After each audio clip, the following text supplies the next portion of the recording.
Welcome to video lecture V7b. I hope that you are having a great day. Today, I'll describe a second way of defining narrow-sense Reed-Solomon codes, where the length n is equal to q-1. This alternative description will be used in the next lecture to design a conceptually simple decoding algorithm for Reed-Solomon codes.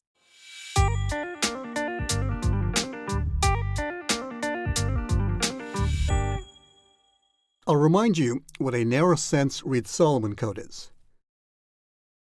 Let F be the finite field on Q elements, and let alpha be a generator of the multiplicative group of GFQ. Let delta be an integer between 2 and Q-1. Let G of x be the product of these delta minus 1 linear factors, where the powers of alpha range from 1 to delta minus 1. Then G of x is the canonical generator for a BCH code over GFQ of length n, which is q-1, and dimension k, which is n minus delta plus 1. The code has distance d, which is the same as its design distance, namely n minus k plus 1. C is a narrow-sense Reed-Solomon code. Narrow sense because the powers of alpha begin at 1.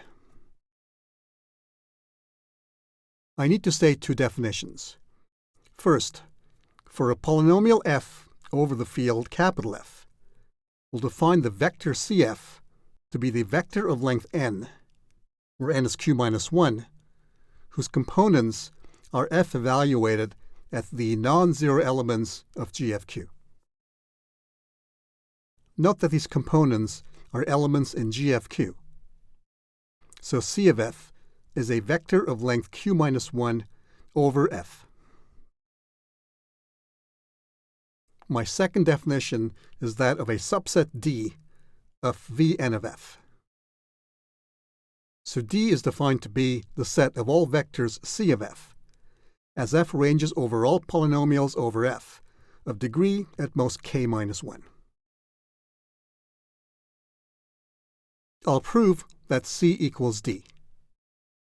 In other words, the Reed-Solomon code C, defined on the previous slide, has a second description as a set of all vectors C of f, as f ranges over all polynomials over the field f, having degree at most k-1.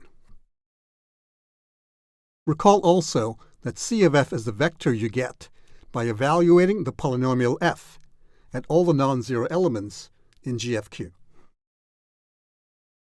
We'll first note that D is a vector space over F.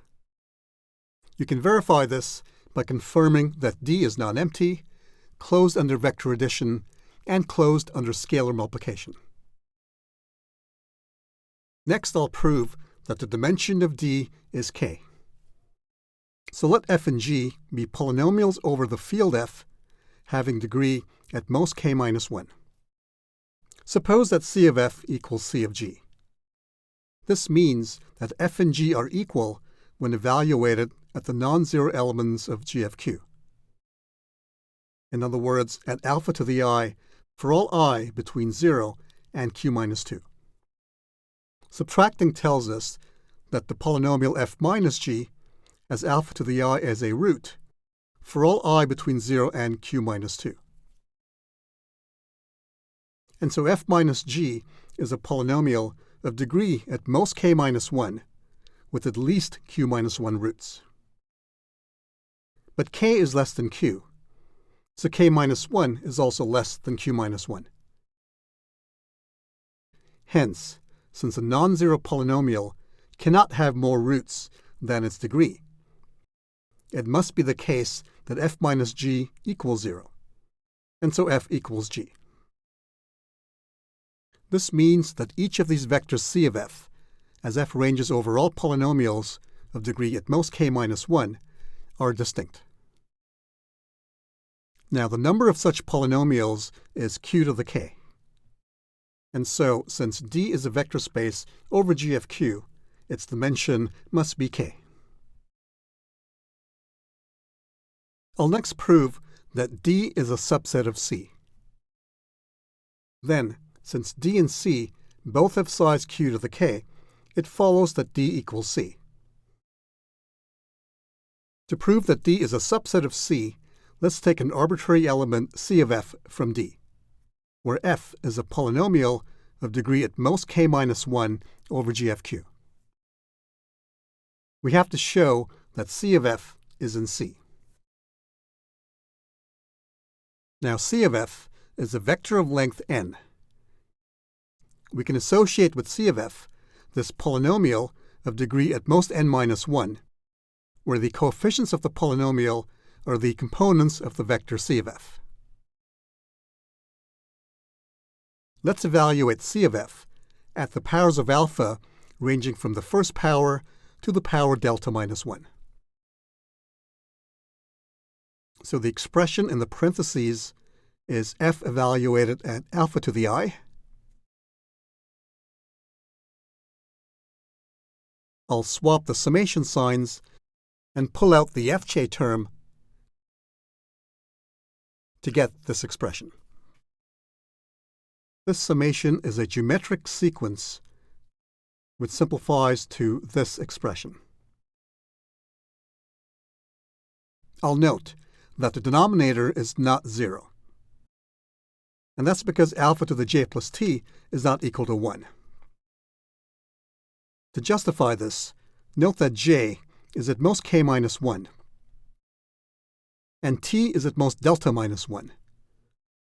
So j plus t is at most k minus 1 plus delta minus 1, which is n minus 1. Also, j plus t is at least 1, since t is at least 1.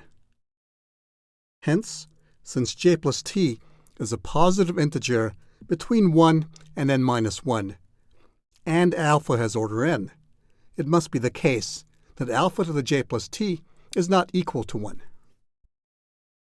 Now, alpha has order n, so alpha to the n equals 1. So the numerator is 0.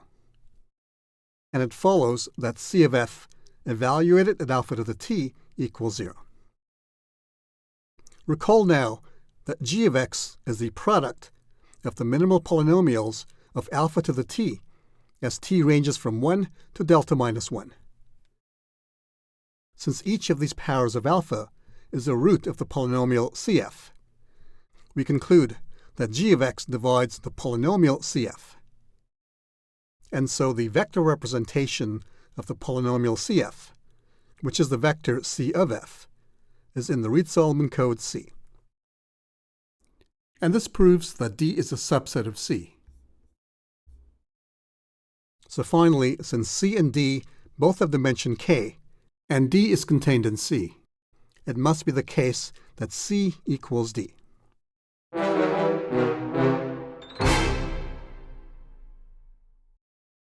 Observe that a source message M, which is a k-tuple over f, can be encoded by first defining the polynomial f, whose coefficients are the components of M, and then encoding M to the length n code word C of f. Next, in V7c, I'll present the Berlekamp-Wells decoding algorithm for Reed-Solomon codes. I'll see you then.